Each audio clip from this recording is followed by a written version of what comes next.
สบายดีสุขคนเนาะตอนนี้พวกเราก็กำลังอยู่ทะเลลาวเนาะทะเลลาวนั่นเองท่านผู้ชม ทะเลลาว น้ำคลองเนาะ น้ำคลอง ทะเลลาว สำหรับบอกแก้วซื้อบ่เป็นของลาวดอก สำหรับโบแก้วเป็นเขาจะถือเป็นทะเลเนาะตอนนี้คือพวกเขาอยู่แคมป์คลองแบบปิกนิกบรรยากาศงามค่ะท่านผู้ชม ชายแดน ชายแดนฝั่งนี่เป็นพม่าเนาะแล้วก็ฝั่งนี่เป็นลาว ลองสัตว์ โบแก้วเนาะ วิธีเอิญผู้บ่าวพม่าจากฟังนี่ลอง ผู้บ่าวข่อยมาฮอดละเด้อประมาณนี้เนาะเพราะว่าเขาก็ยังบ่ฮู้ภาษาเขาเนาะตอนนี้คือบ่ได้อยู่คนเดียวเนาะมานำกันหลายคน มี ซึ่งเจากของซองแมนกำลังจับกล้องให้มีตัวเนาะแล้วก็มีนี่ผู้สาวครูเนาะมี กำลังเฮ็ดอย่างนี้ กำลังตามส้มนะผู้ชม ส้มตำแล้วส้มตำทุกคนส้มตำมักรุ่ง มักรุ่ง มักรุ่งใช่แล้วค่ะเบิ่งแต่ซีหน้าเนาะหน้าแสบส้มเฮาบ่ได้มีมักนาวเนาะมักนาวหมดก็เลยว่า ส้มตำมัก เอา รุ่ง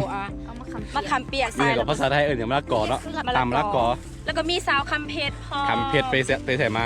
ไปหลังปลามา ล้างปลาเนาะตอนนี้คือเฮามาปิกนิกกันทุกคนเฮานี่บรรยากาศดอนๆนี่มาถ้าผู้ใดเคยเบิ่งประมาณคลิปก่อนๆประมาณ4 เดือนที่แล้วเนาะเฮาเคยมาจุดนี้คือกันเนาะอย่างที่มีโตอธิบายไปเนาะฝั่งนั้นจะเป็นพม่าเด้อเนาะแต่ว่าส่งนี่ข้ามไปบ่ได้เพราะว่าโควิดพี่น้องเอ้ยตอนนี้เฮาจะปิ้งปลากัน วิธีการปิ้งปลาง่ายๆก็คือเสียบเข้าท้องมัน แบบนี้ เสียบเลยเอาบุษสาเดโกจีเนาะ อะไรวะ เอาปลาโตไว้ปิ้งปลาตอนนี้หน้าที่ของเขาคือไปเอาฟืนแล้วก็ก่อไฟทุกคนแล้วก็เหลือจากนั้นแล้วก็ให้ผู้หญิงเห็นมดเขาเป็นตากล้องแทน สบายเห็นบรรยากาศตอนนี้ประมาณจักโมงวะประมาณ2 โมงแรงส้มตับจะเดินไปนู่นมาคือยังไงนู่นมาที่ตัวมา ดิสว่าขนาดอะไรเลย มาเงื้อเดี๋ยวเขาสิอาบน้ำกันทุกคน เขาได้เอาส่งมาเปลี่ยนเดนเนาะท่านผู้ชมเนาะซึ่งเป็นส่งขาสั้น เอา ของ เกลือ สาวๆ มา เนาะ เลย แต่ว่าของตะกล้องกะอาจจะมีแล้ว วันเกิดเนอะ ไอ้จีเดียว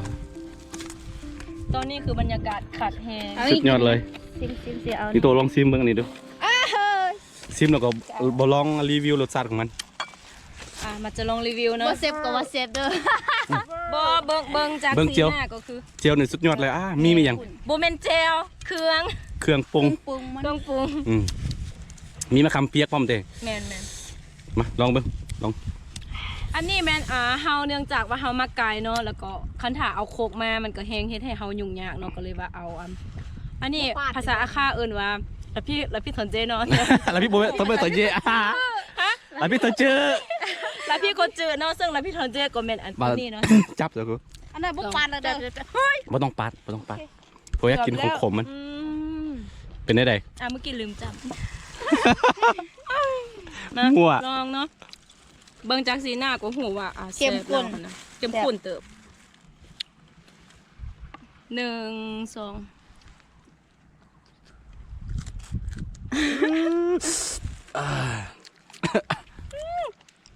ข่อยลูกไผ่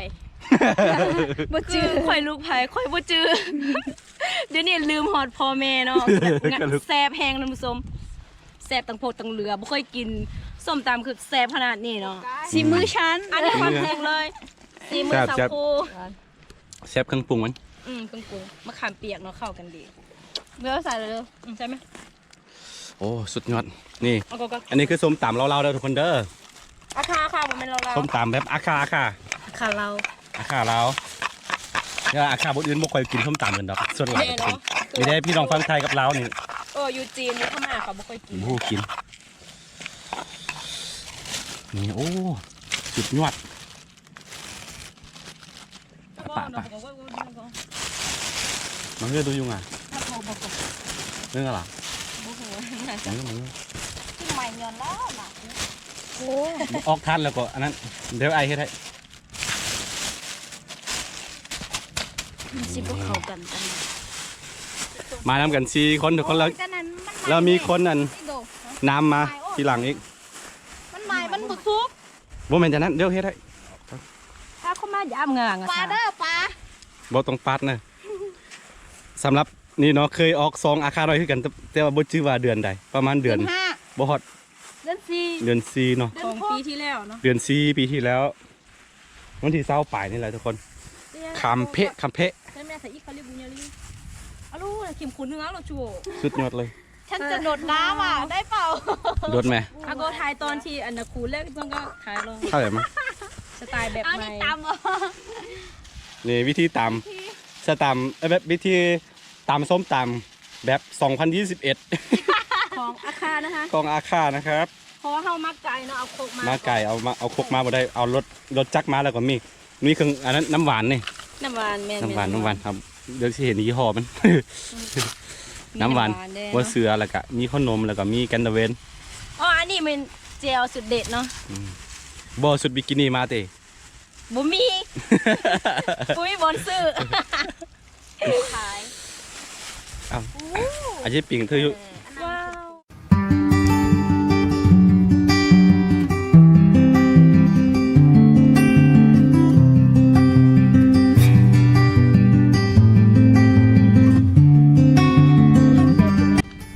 ตอนนี้ ได้เวลากินข้าวกินปลากันแต่ว่าปัญหากูคือนี่ปลาบังเว้ย ป้า ไม่หนังมันซื้อในมันบ่ไหม้ดอก ไม่ที่เอาใส่สนามนี่ วิธีกันเผาประมาณนี้ทุกคน คงยัง มันไม่หนังมันซื้อได้เขาไม่ได้กินหนังมันพอตัดเนี่ยปุ๊ตัดใบนั่นเอบีไปทำเพชรไปก็ได้รวยอยู่แล้วผู้ชายเกิดเป็นผู้อยากเกิดเป็นผู้ชายแต่ว่าเกิดเป็นผู้หญิง สนามนี่อยากจะเป็นใส่กัน ผู้ชายลำบาก ซ่านพันธุ์ส้ม เป็นมันรู้ให้ด้วย เจ้าเนี่ยเขาเต้นเหลือเนี่ยเหรอ ไปบรรยากาศทุกคนนี่เบิ้งเอามาโซ่เบิ้งดูเป็นได้เป็นกินบ่ ดำแต่ว่าทางในมันอาจจะมาสุกเลยแหละเนาะ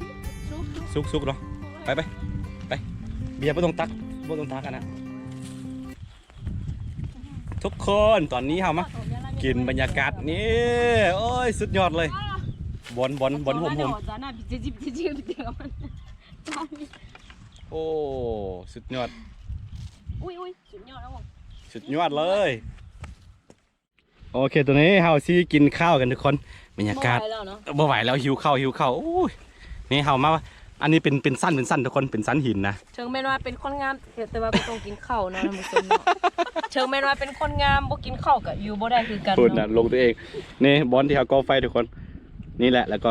ลงมาแล้วก็นี่แล้วก็ปี๊ดแล้วก็กินข้าวนี่เห็นบ่กินปลาเอาตัวนี้แกะขุดแม่งทำเพชร เอาบวงหั่นล่ะ ช่วยไฟโอ้บรรยากาศต้องบอกเลยว่าผู้เบาพม่าเลยกำลังแนมเบิ้งทางนี้ แม่ สาวๆก็น่าจะมี หักเด้อหักคือเก่าเด้อ สุดยอด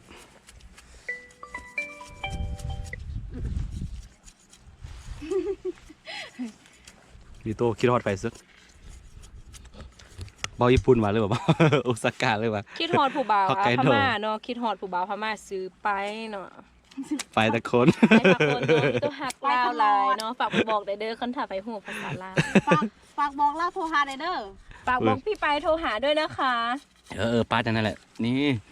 เมนูของเขามื้อนี้ก็มีข้าวเหนียวแล้วก็มีนี่เจียวสีมือมีโตแล้วก็ปลาแล้วก็มีส้มตำทุกคน คือคนเดียวนะน้ำปลาโลใส่เข้ม สุดยอดกินเลยเดี๋ยวนี้นะกินได้เลย ๆแต่มะพุงเรือก็สมบูรณ์หรือจัง อย่างอะไรเนี่ย นี่ไอ้ผู้บ่าวเขา มาเด้อทุกคนกินข้าว ผู้บ่าวพม่าเลยผู้บ่าวพม่าเลย มาเด้อ เปิดไหนไปถ้าคนเด้อมาน่ะนกนั่นบ่ต้องมาเนาะ บอกเวียดเอ้ย เมื่อกี้ผู้บ่าวจีนกว่าพัน บอกจีนเอ้ย ผู้บ่าวพม่ากว่าพัน ไว้นี่ นี่แอบมา คืออันเขาปิดประเทศยุทธบาทส่วนหลักคือทางเรืออยู่ในเขายังแลนเนาะ แม่น บ่ว่าพม่าบ่ว่าจีนบ่ว่านั้นแต่ว่าบ่ได้เข้ามาทางนี้เด้บ่ได้เข้าไปทางพ้นมันเป็นน้ำสากลแลนได้ น้ำปลา น้ำเปล่ามา น้ำเปล่าเหรอ น้ำปลา เนี่ยโลเซนนี่หมด พงยังมันแตกแล้วบ่นะเขากินแน่เนี่ยกินหรอมันหัวอะไรเนี่ย นี่กินอันนี้ก็ได้ เอาตาของฉัน มากินตาคือกันเนาะบ่มักอันนี้มักอันนี้ อันนี้ชอบ ชอบ อ้าย ผู้หญิงที่คือหูจักนี่เขามักกินเนื้อปลาตามัน มันกินง่าย มันกินตาเนี่ย แซ่บนี่มัน มันเนาะ นี่เดี๋ยววะ ตีลังกาลงไปเนี่ยบ่เอาเลย ดูไอ้บี้ให้ใครเบิกไทยไทยเอา ยับเข้ามาเองก็ได้นี่กระค้าเวียนออกมา มันก็แค่ เรื่องวะ สติสตังค์ต้องมีนะคะคุณพี่ค่ะ เบาพม่ามา ผู้บ่าวเข้ามา มาอีกแล้ว ไม่ได้ กินข้าวเด้อกินเอาล่ะบ่กินไข่บ่ เมกาบา เฮ้ยคนเลียวแลจ้ะกินข้าวเด้อ ผู้บ่าวพม่าผู้บ่าวพม่า ไปน้ำเด้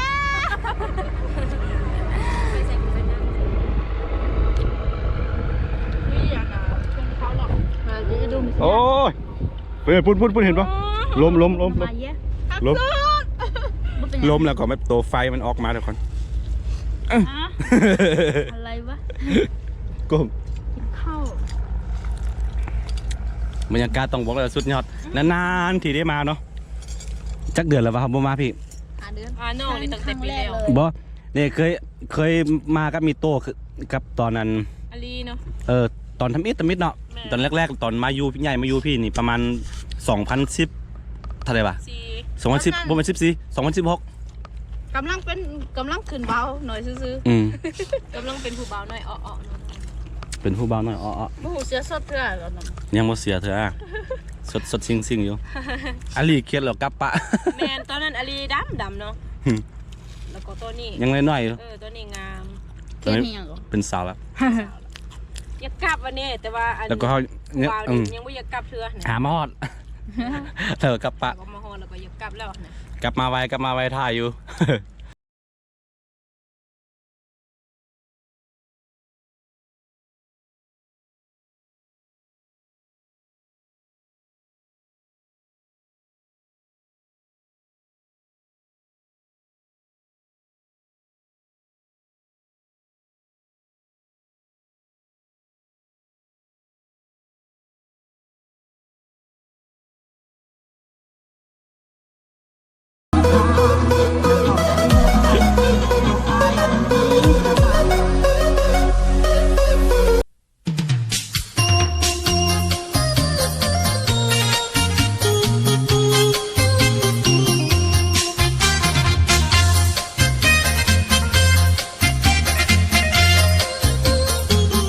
สาวไม่ห่างแก่หน้าตายังดีเจ้าถือสามีหมดมาละไลหัวเจ้านี้ป้าเขาไปมีเมียใหม่กินปลาน้อยให้เลี้ยงลูก3 คน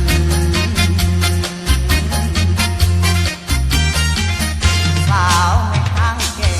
อย่าโศกโศกทางจะเกิดน้ำตาอย่าโศกเสียใจ ผู้ชายคนนี้สมัครมาเป็นใจจะเป็นตัวแทนให้ด้วยความรักที่ซื่อตรงจะมาเป็นตัวด้วยความรักดีจะเป็นสามีจะรักเมียรักลูกจะสร้างฐานะเพิ่มพูนสุขจะยากจะทุกข์อายจะสู้เพื่อเมีย สาวไม่ห่างแก่ยังชื่นยังใสอายุเจ้าหลายก็บ่สำคัญสองแก้มยังแดงหน้าตาเต่งตึงตันแต่สิ่งสำคัญคือความเข้าใจกัน สาวไม่ห่างแก่ไม่ห่างลูก3ยังจบยังงามทำใจดีๆไอ้คนสุดท้ายหมายเป็นคู่ซีรีส่วนชีวิตนี้มอบแด่สาวแม่ห่าง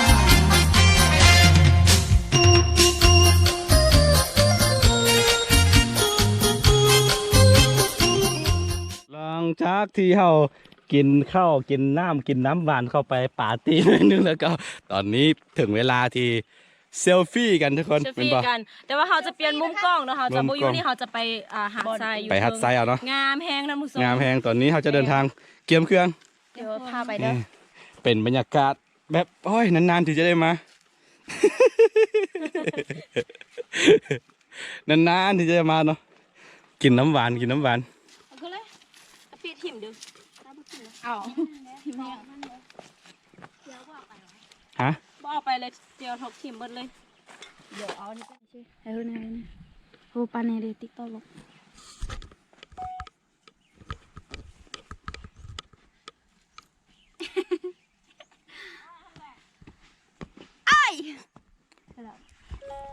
เอาจับไอ้เท็ก โอเคทุกคนตอนนี้เรามาถึงไซหาดแล้วทุกคนไซหาดทะเลของแขวงบ่อแก้วเนาะอยู่ในชายแดนลาวกับพม่าเด้อทุกคนเด้อฝั่งนั้นจะเป็นลัดฉานเนาะลัดฉานแล้วก็ฝั่งนี้ก็จะเป็นบ่อแก้วสปปลาวทุกคนเป็นอันนั้นชายแดนก็อยู่ในใจกลางน้ำแม่น้ำโขงเลยนี่ตอนนี้สาวๆก็สิถ่ายรูปกันเดี๋ยวสิไปไทยเนอะเบิ่งสาวๆเปลี่ยนเครื่องเดี๋ยวเขาสิว่าโรคจิต โอ้ เปลี่ยนส่งเด้อมาส่งโอ้ดอกไม้สวยงามทุกคนบรรยากาศจำแรงนี่แหละนานๆที่เรามา เป็นกันมาพักผ่อนจิตผ่อนใจทุกคน คนหลายสุด คือกันมันกับน้องคือกัน เปลี่ยนเครื่องแล้วแหละ เปลี่ยนแล้วอ่ะ พร้อม ไปนุ่งส่งขาสั้นเนาะแล้วก็แกะเสื้อออก พร้อมไปไทยอัน ลุย เซลฟี่กันคุณ ขาเยอะน่ะขาเอ่ยขาชั้นใหญ่มากเลยเกิดมาบ่เคยดู เซ็กซี่บอท่านผู้ชม คือว่ามันงอนกับคนเลยนะ ขาเลียว เบิ้งโคนขา เกิดมาบ่เคยใส่บ่เคยนุ่งส่งขาสั้น เดี๋ยวทำสวยก่อนนะคะ เหมือนมารับใช้ รับใช้อะไรวะแต่งสวยให้หน่อยจ้าคุณสวยว่า มา คุณ สวย ต่อไป แต่ง ก็ ส คือ ว จะ ย ท่าให้มีสีสันหน่อยหนึง คือก่อนสิไทยรูปสิได้รูปหนึ่งของผู้หญิงนี่บ่แม่นธรรมดาต้องใช้เวลา แม่ 2 ชั่วโมง ใช้เวลา อันนี้บรรยากาศตอนแรงๆเด้อพี่น้องเด้อแล้วก็ งัวเด้อพี่น้อง ทั้งหลังก็จะเห็นงัว จะเห็นงัว แต่งหน้าให้เจ้าสาวเนาะ อันนี้ ถ่าย อันนี้ พรีเวดดิ้ง จะต้องซื้อคลิปไว้จังได๋วะ จมน้ำไม่เห็นว่าอยู่เฟซอันเขาไปถ่ายพรีวิดีโอฟรีเว เฮ็ ด ดให้ ดิ้ง มีสีสันหน่อยหนึง แล้วก็ไปจมน้ำมานะเสียชีวิตทั้งสองดีซีซั่นเลยนะว่าสันเนี่ยป้าเขาไปอยากไหนก็ มึง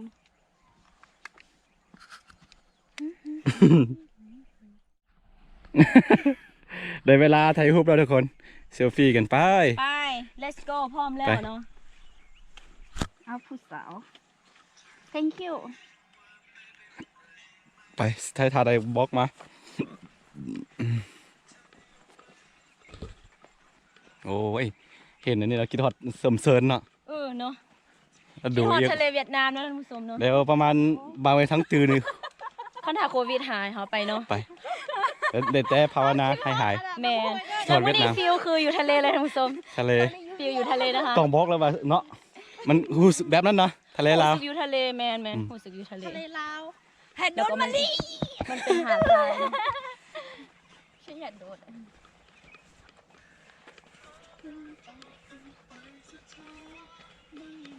ลองก่อน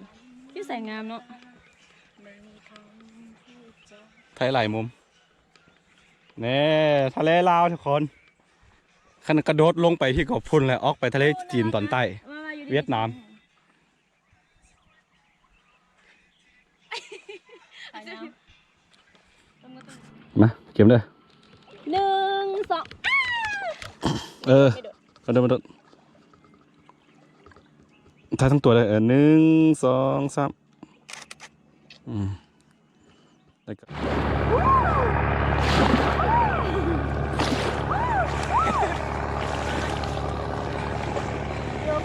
มาถ่ายไหม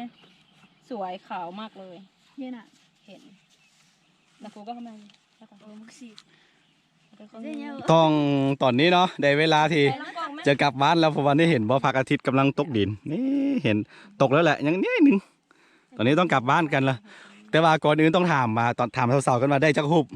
ลอยไปโฮมเนาะเดี๋ยวจะมาอาให้เบิ่งเนาะฝากไปติดตามFacebook มีตัวอาคาเกิลเนาะพิมพ์ตามซอง YouTube ไปเลยเนาะมีตัวอาคาเกิลแปะหน้าจอ อันนี้เลยดูเดี๋ยวจัก นี่ รูป สาวครูกำลังทายให้อยู่ เน้นเต็มเลย แม่มเต็มเลย โคตรแบบเสียกลุ่มปีนึง อันนี้ด้วยเดี๋ยวจักรูป แล้วก็เดินคุบเดียว บ่ได้ รูปเดียวก็บ่ได้โอเคทุกคนสำหรับคลิปนี้ก็ถือว่าคมพอสมควรเนาะเพราะว่าเฮามาแต่เช้าเนาะตอนนี้ก็เป็นเวลา แบบเฮา 6 โมงยังเนาะ6 โมงยังทุกคนโอเคเฮาสิจากท่านผู้ชมไปเท่านี้เนาะถ้าผู้ใดมักก็อย่าลืมกดไลค์กดติดตามซองอาคาน้อยเนาะเพื่อบ่ได้พลาดวิดีโอมาแม่จากซองอาคาน้อยทุกคนแล้วไว้เจอกันไว้ในคลิปหน้าเนาะสำหรับคลิปนี้ไปก่อนสบายดีทุกคนสาวๆมาบ๊ายบายได้ปะ บ๊ายบาย เห็นเลย